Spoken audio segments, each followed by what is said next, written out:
All right. Welcome you back to my YouTube channel. Today we'll continue where we stopped. Today will be the 11th class we'll be having for this CorelDraw online tutorial class. Please, if you are new to my channel, like, comment, subscribe, and turn on the notification bell for subsequent videos. Welcome back once again, and we'll be starting an interactive class today.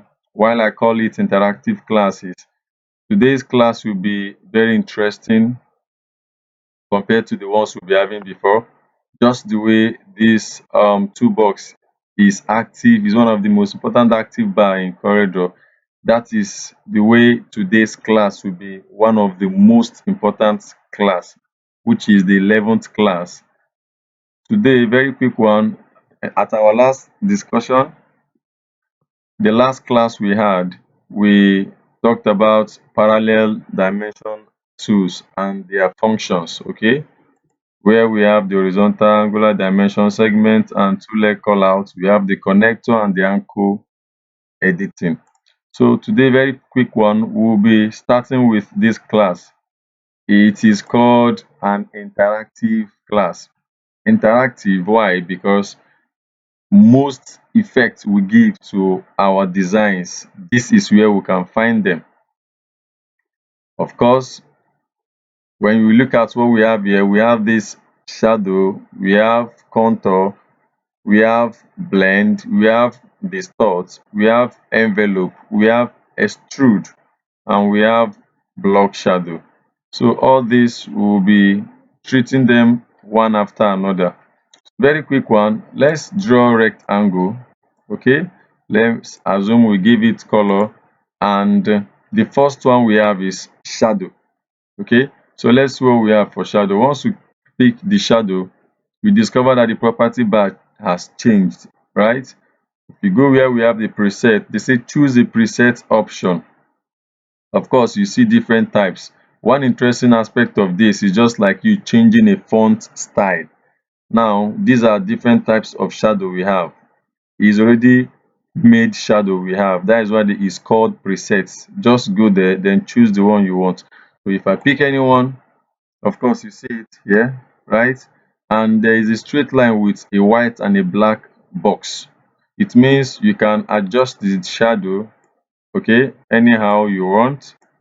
You can adjust it. Why this white straight box we have is if you want it to be as thick as anything, that is if you want to thicken the shadow or if you want to make it transparent. So this is what is all about. And while you are increasing or reducing this, you discover that this very shadowed opacity is the same thing as transparent in graphics. Okay, this very shadow opacity is increasing. So while I'm increasing or reducing it, you discover that the something is increasing or reducing. Now, of course, this is where we can color the shadow. Okay, we can give the shadow color.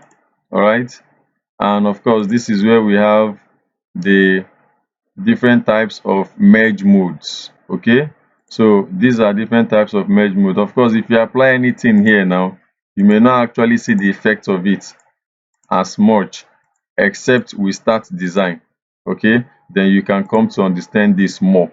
All right, now of course this is the shadow opacity. Now this is the shadow feathering. Okay, this is what we have. If you want it to be blur, right, this is the feathering. The shadow is still showing, but you can actually reduce it or reduce it to nothing so that it will be as sharp as anything. Of course, shadow is not usually sharp like this. We can as well make it blur a little, right? So this we have is the feathering direction. Okay, we have the Gaussian blur, we have the inside. Of course, see it changing here. We have the middle, we have the outside, and we have the average. All these things you will come to understand them more when we commence our graphics proper. Okay, now here we have that of shadow angle. Remember the rotational directions we'll be taking this to. So we can as well do same here and here. So they are just the same thing, shadow angle. Okay, these are shadow stretch. How you want it to be stretched. Of course, you can just practice all these things. As soon as you picked your shadow, all these things will just display for you. Why this is the shadow fade. Okay, it's just like it's totally different from the transparent. The fade now is that the shadow shows where it started, but towards the ending where we have this drop here, you can as well fade it or bring it the way it is so that what is showing here will still be what we are having here. But once you fade it, it will begin to fade from this last angle, right? So that is one interesting part of the shadow.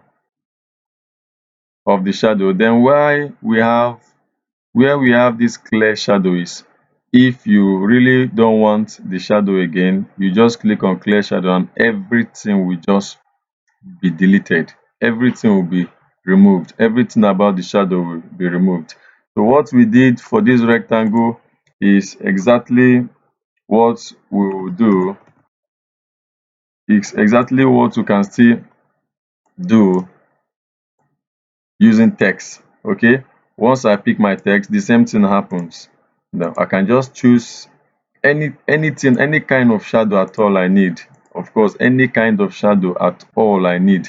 You see it. Okay, you can stretch it. Exactly what we've done for shape is what we can still achieve for text. All this thing is still the same thing. Okay, they are still the same thing. You can of course decide to reduce the um what is it called here, you can decide to reduce the shadow fade here. As you can see, we have the shadow. This is where it started, but towards the ending part is now being transparent because I worked on it here. You can reduce the shadow opacity or increase the shadow opacity depending on how you want it. Okay, so that is one good interesting aspect of this very shadow class. So the next one we have is contour. So let's see what we have for contour. Let's start with text. Let's see what we have for contour. Let me change. Let me give it a very thick font so that we can understand it very, very well. Anything we are doing for shape can still be applicable for text. Same as anything we do for text can still be applicable for shape, because the shadow we just applied, we used shape and later tried it with text, so it's the same thing. So everything that has to do with this class, like I said, it is called an interactive class. So once I click on this contour now, okay, the property bar will change. So if I click on this my presets, of course we have something like this. These are already preset contour I've applied, and as you can see what is happening here. But if I don't need it, I'll just click on clear contour. Let's try to do something. Now for this we have the to center contour. It has been applied, but you may not be seeing it because the whole colors here, these three colors you are seeing here, is black. So if I decide to change this color, maybe give this another color, maybe this is not active here because we've not applied something that will make this to be active. Now you discover that we have this contour. It's just like having a duplicate of what you've drawn or what you've typed. It will just be duplicated in a way that you can still work on it. Okay, now what we have here for this contour now is contour offset. So let's see. If I keep increasing, you see it's hiding the text. Now it has hide. Now if I clear this now, we discover that before now we are not having anything that has to do with contour, but once I click and you see it appears, we can still work on it. We can still adjust the spacing between. Now I'm now reducing it. As you can see now, it's now counting how many steps of contour we have. Here we have 6. Now if you count it from the original text itself, you discover that we have 6 here. So you can as well make it more than more than the number, more than any kind of number. So I can increase and you see it increasing or reduce, you see reducing. So one interesting aspect of this contour corners is that whenever you apply a contour, you can as well come here and change different corners.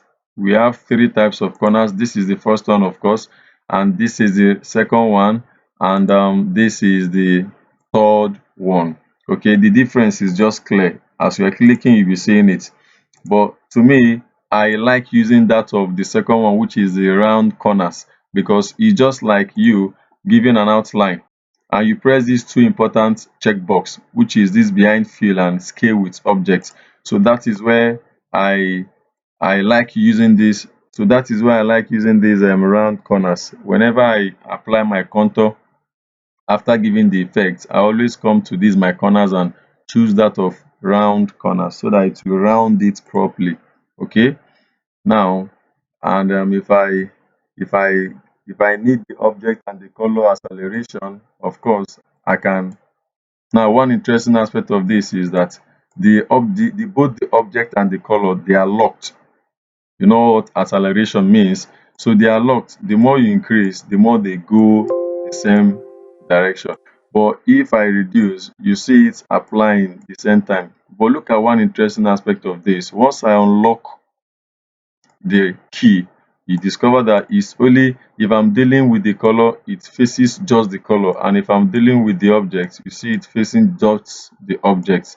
Okay, so all these are effects that we get during designs.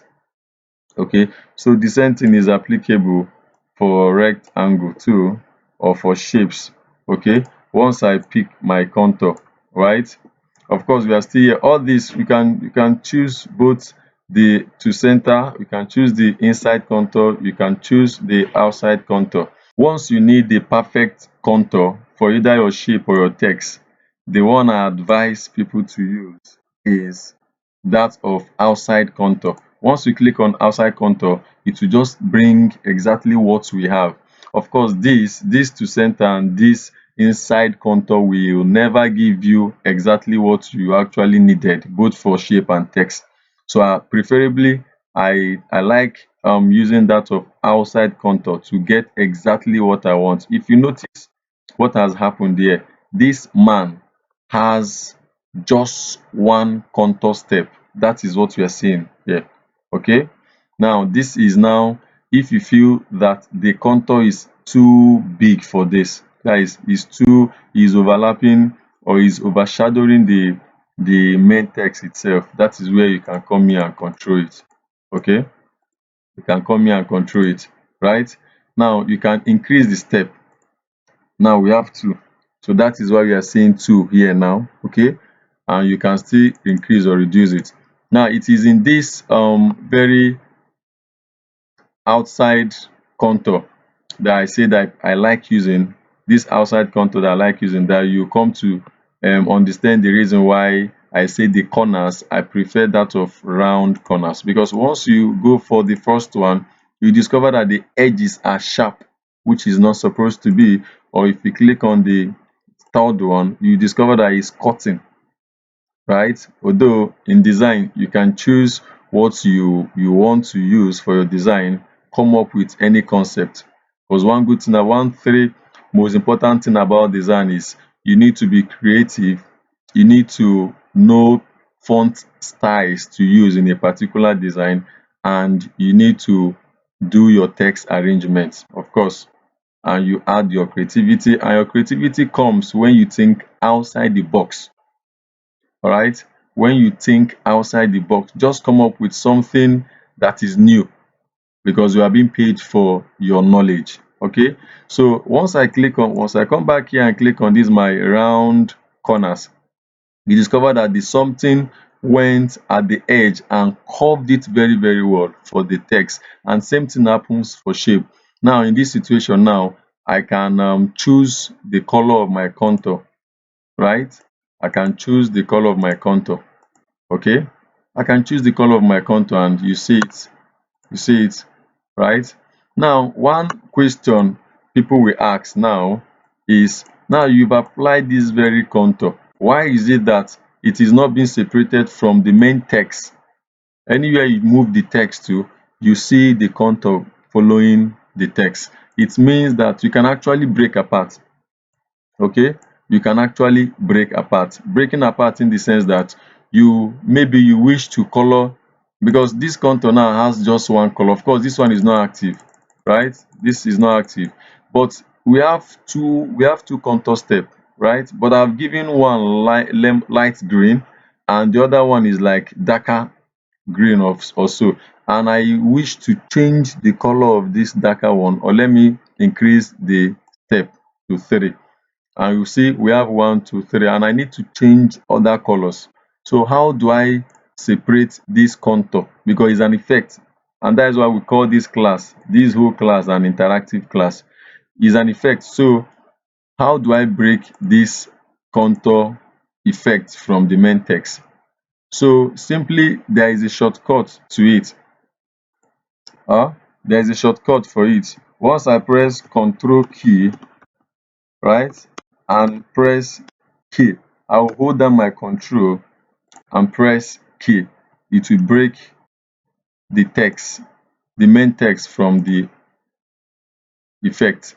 Or better still, I'll click, because once you click on the text, you discover that the property bar is still showing you things that has to do with formatting of text, which is changing the font style, bolding, italicizing, or underlining.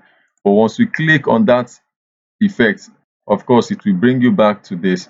Now if you cannot remember the shortcut, which is control, you press down your control key in your keyboard and press key. It will break it apart. Or you come to your object.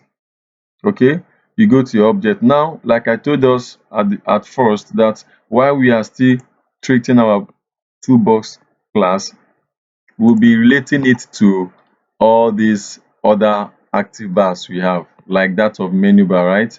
So all these, like I told us, they have their functions.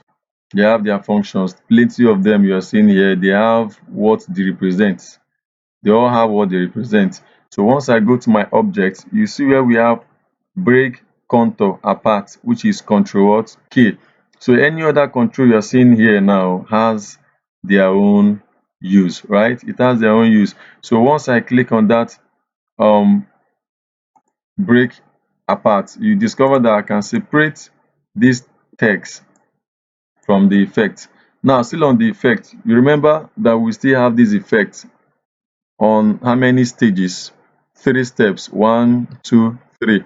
But if you apply any color to it now, all will just be the same color.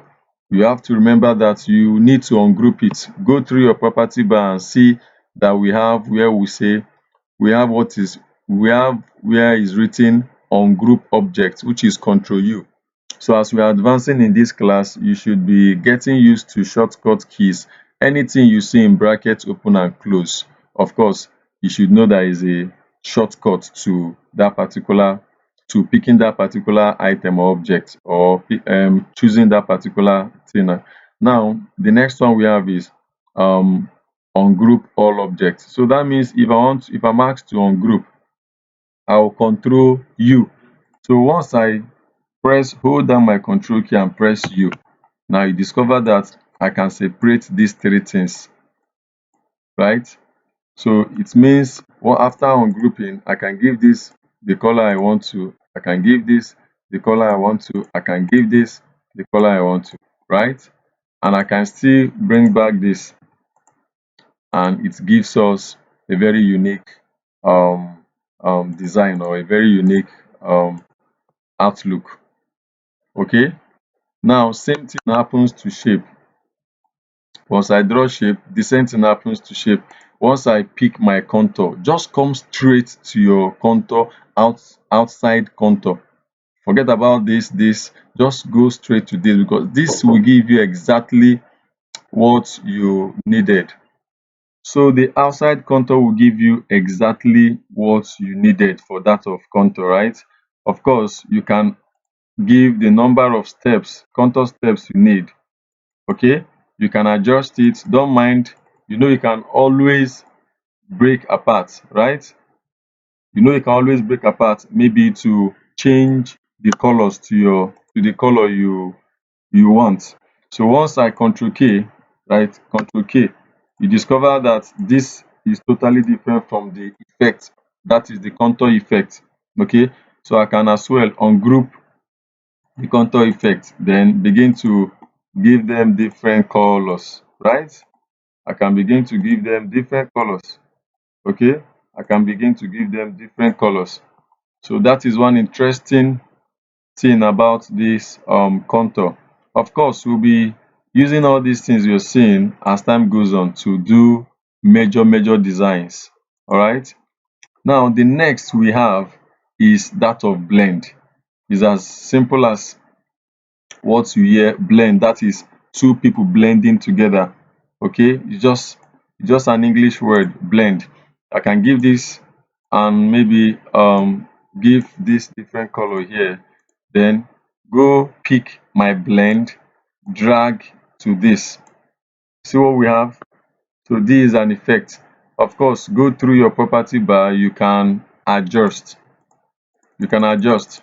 What is happening? I'm adding. So I can reduce. Okay, the more you reduce, the more. Now we have how many blend here? We have the blend object 2, meaning this was the first and the second one we used in blending what you're seeing here. So it's just 2, 1 and 2. So you can increase. So same thing happen here. You can as well work on this property. We have the blend direction. How do you want it to be? All this, it will interest you to know that you can as well use it to come up with a very unique designs. Sometimes people doing promo, maybe an estate doing promo, selling land, and maybe with price that is attached with money. You see money spray and you see something like this. Of course, you see the money um scattered all over the place. Okay, so as time goes on, we'll be using this to do designs and you see them. So while we are still dwelling on all these two boxes, for you to know the use, so as once you commence our design, it will not be something new. Of course, you see what is happening here. So you can as well choose what exactly you want. And one interesting part of all these interactive class that we're treating is that anything you apply, if you don't want it, you come to the last end of the property bar and you see where they say clear. It could be clear blend, it could be clear contour, or clear anything. So once you click on it, it brings you back the way it was before. Or once you pick that blend, you come to your property, you come to the preset. Of course, we have the straight steps. That is, we have 8 steps, we have 10 steps, like that. So if it is this I want, just click. But in a situation whereby you've not actually select the two, right? So what you need to do, you have to bring it close to each other. Okay, all these are just the preset, and this preset means you can as well do what you want to do and still come here, increase the steps. All those steps we are used to seeing here. Okay, these are different steps. All right, so what it means is before you even use this preset, you have to first of all apply it. Okay, once you apply, you can now come here, increase the steps or maybe the rotation. So all these things you can still achieve them here. Okay, we have that of 90. When it was straight, here was 0, the direction was 0. But where we have a rotation 90 degree, once you click, you discover that here it changes to 90 because it has to do with the blend direction. Okay, so that is all about the blend. All right, so we go next to the distort. This is one interesting aspect of our effect class. Now watch what happens to distort. Now this blend, of course, let me try it for shapes too. Let me try it for shape. We have this shape, we have this shape. Okay, if I drag this blend to this, let's see what it gives us. Do you know you can use this for design? Watch, this is very interesting. Are you seeing what is happening? We can actually use this for design. This is very unique. The way you're seeing it, we can use this for design. Okay, so I just want us to play around these two box, learn them, know how to come up with a unique design. like this, if I want to use this to come up with a very unique design, let's say I turn it to landscape, I can as well for a clip, don't mind what I'm doing now, and I can use this to come up with a very unique design. Of course, I can just insert someone's picture here and write one or two things. This is part of design. Now, these are effects. Okay, so as time goes on, we will come to be doing um complete design with all this we have been doing. So what the reason why I am still taking time to teach us all these toolbox is for us to know their uses, so that once we commence design, it will not be new to us. Please, for those joining me for the first time, please do well to like, comment, subscribe, and turn on the notification bell for subsequent video. All right.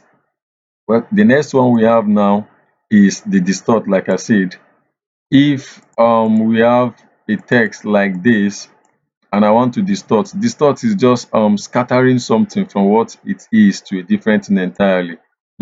Of course, we have different presets for that distort. Look at what we have, and it will interest you to know that this text you are seeing will turn to something like this, and it can be used as a background.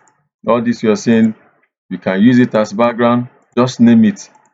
Okay, just name it. It can be used for something. All right, and if you cannot choose it from here, you can as well come here, of course, and choose. So we have different types of distort. Of course, this was a text man. All right, so it has turned to unique something entirely. So all this very interactive class is very important, because this is where most of the effects you see in CorelDraw designs, we use them. This is what we use in applying most of the effects. And as time goes on, once we start our graphics class proper, you discover that all these are very important. So the same thing happens to rectangle. If I draw any rectangle and decide to use my distort tool, watch what is happening, and you can just walk around with, or just work with this. Okay, you can just play around this. All this you're seeing has their own use, and funny enough, you can use most of this to do different thing entirely. Do you believe that I can actually use this as maybe a comic? The reason why I'm not doing design proper here now is because I wouldn't like to take away our attention towards the learning that we are doing here. I believe you are seeing something here. You are seeing something here. So I can still do something like this. Still on it, I can still duplicate this. Of course, it's giving us something. And I can use this as a comic design. Then try to give it a comic font. Of course, as a graphic artist, you should be you should have different types of fonts, and where you can download all these fonts are through Google. Once you go to Google and search for graphics fonts, you get as many as you can. Okay, so you see this, you see it being unique. Okay, as time goes on, we'll be doing all these things. We'll be using all these things to do a very good designs, right? So what we do for text is applicable for shapes too as well. So that is all we have for this distort. Then the envelope. Now this is what we have for envelope. The next one we have is that of envelope. Of course, envelope will come with anchor points. All right, this, it will come with something like dot line, rounding it with 8 different box. All right, it means you can adjust either your shape, okay, or a what, you can adjust either your shape or a text. It's a very unique toolbox that you can use to achieve something. All this you're seeing, of course, you can use it to do something. It can be a design on its own. So as we advance, because after exhausting all these two, after learning all these toolbox class, of course, the next thing we'll be doing is creating a simple logo. So from there, we'll now begin to start using all this to come up with one or two things. Okay, so I just want us to be playing around what we have at the moment. Okay, we have something like this. Okay, these are the property. So we have different types. All right, you have different types, and you can achieve anything you want with it. All right, so the next one we have is the extrude. This extrude is as powerful as all these ones we have been doing. So let's see what we have for extrude. Right, let's assume we have this hand, and I give this color, and most of the 3D text or 3D box you see is being achieved using this extrude. Once I pick the extrude tool, of course, you can go through the preset and see what I'm talking about here. So this is what you get. This is the kind of thing you get here, right? Okay. So anyone I choose now, it comes like that. Don't worry, don't worry. You can as well um, go through the property, right, and work on this. You can reduce the extrude. Okay, it was 8 before, don't mind, because I choose something like that here, and of course you can work on it. And if you don't like the direction, you can as well change the direction to your taste. That is one interesting aspect of this. Let's assume I want something like this, and I can I can as well reduce my extrude, and if I feel that it's too small, I can increase it a little. You see it coming up. Of course, all these you can still work around them, right? You can still work around them. You can turn the hand. You see what is happening? You can just play around this. Sometimes you see a design like this, right? Or you bring it the way it was before. But the interesting aspect of this now is I can break apart this text from the effects of the extrude. So I'll click on this extrude and press Ctrl K, which is break apart. Or I'll go to my object from the menu bar, then break apart. Okay, you discover that this text is now being separated from this effect of extrude. So you can give it color, right? Now in a situation whereby I've given color and maybe I want more than one color, okay, I want more than one color, I can now click on that effect, then come to where we have the fill color, which is under this status bar. Of course, we'll still do that of more than one color here, but at least there is need for it. So let's just um, treat it. Once I double click on this fill color, this is one color, right? Any color you choose, you'll be seeing it appearing here. You can shift this so that you can be seeing what you're doing. So now if I want more than one color, I can now come to that of fountain fill, right? That of fountain fill. Once I click on fountain fill, it brings me to where we have more than one color. So you see this here and you see this here. The interesting aspect of this is if you want to change this green, double click on it. That is, click on it, then come to this color. It will bring you here. In a situation whereby the color you want, you are not seeing it here, you can now come where we have this show color viewers. Click on it, it will now bring you here. Now we are in green because this thing is actually close to green. So if you need red, take it where we have red, then choose different types of red you want. Let's assume I want this red. I'll just click outside here, right? And I'll click back here, bring it back here, then take the same red and maybe give a lighter red. Are you seeing some effect here? Are you seeing what is happening here? Then if this is what I want, I can now say, okay, of course, if you are dealing with color class, I will explain what we are seeing, all these things we are seeing here. But still at that, you can as well turn this to any direction you want it. And this is the blend transition. Do you see what is happening here? So all this is part of designs. Okay. Of course, once we commence our training, our graphics class proper, we'll be getting used to all this. Okay, we'll be getting used to all this. There are plenty of them. You want the preset color already, right? You have the preset color already. So all this, we'll be doing it as time goes on, right? So let's assume I end up going through two colors and giving this color, going to more colors, give it the darker one. I just want us to see how these effects will look like, and come back here, give it lighter red, maybe change, maybe just work around some things here. Let's assume I need something like this. Okay, so once I click on OK, you see one interesting 3D text we've created. And if I wish to give it an outline, of course, you know, applying an outline is to right click.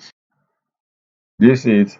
So you can tick in the outline by going through your outline panel, double clicking here. You can shift it to be seeing what you're doing. Increase the width, right? Remember the three things I told us. You click on that, round corners, then behind fill and scale with object. All right.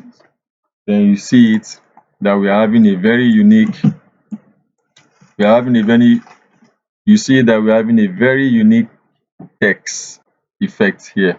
Okay. So that is all about the extrude. So what we did for the text is exactly what we can still do for the shape. It's the same thing. Okay, just play around it. It's the same thing, just extrude, right? Of course, you can change direction if you wish.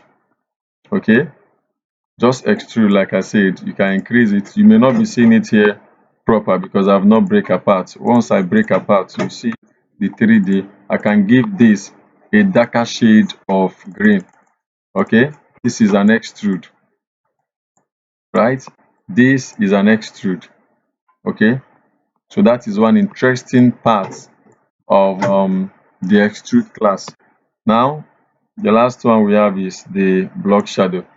Of course, this is just like, watch what we have. Once you click and drag, it will just bring out a shadow, a particular shadow for you. That is what we call block shadow, right? So if I do same thing here, just click and drag, and you can see the property. You can adjust, you can color the shadow, right? So that is all. It's just the same thing with the first shadow we have, which is this. But the difference is that this one is, if you apply, you can have every reason to change the direction, change the opacity and co, right? But in that situation, in this very situation, it will just drag it in a block form. But this one you can adjust. The first one you can adjust, you can color, you can do so many, you can, in fact, you can work on this, you can control it.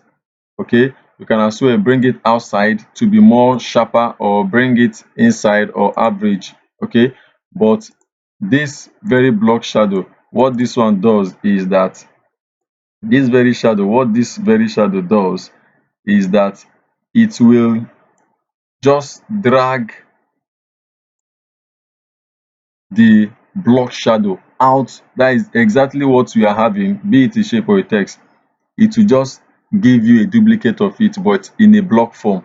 That is just the simple thing about it. Okay, I still want to thank you for constantly viewing my channel. If you are new to this channel, do it to like, comment, subscribe, and turn on the notification bell. So I believe in this class we have been able to know what shadow is all about, contour is all about. blend is all about, distort is all about, envelope all about, extrude and that of block shadow. At this time, I want you to please stay put. Always view my channel for subsequent video, as I will see you in my next class. Thank you and have a blessed day.